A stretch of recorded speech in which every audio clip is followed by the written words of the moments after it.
Welcome to Kenton's videos. Enjoy the video.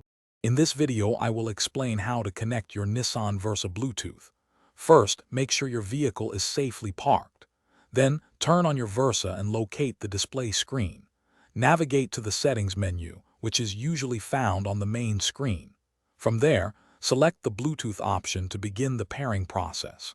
This initial step prepares your car to communicate with your mobile device, setting the stage for a seamless connection. It's a straightforward start to enjoying hands-free convenience.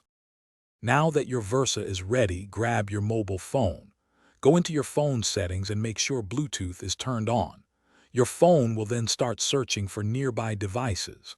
Look for an option like My Car or Nissan Versa in the list of available devices on your phone screen. Once you see it, tap on it to initiate the pairing request. This action sends a signal from your phone to your car, beginning the connection process. After selecting your car, you will see a pairing request appear on both your phone and the Versa's display. Confirm this request on both devices. Your car's screen will then show a 4-digit PIN.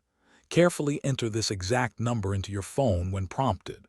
Finally, your phone might ask for permission to access your contacts and call history. It is recommended to grant this for full functionality.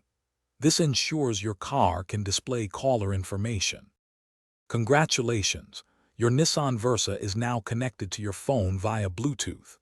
You can now enjoy hands-free calling and stream your favorite music or podcasts directly through your car's speakers. Remember to keep your phone's volume turned up for the best audio experience.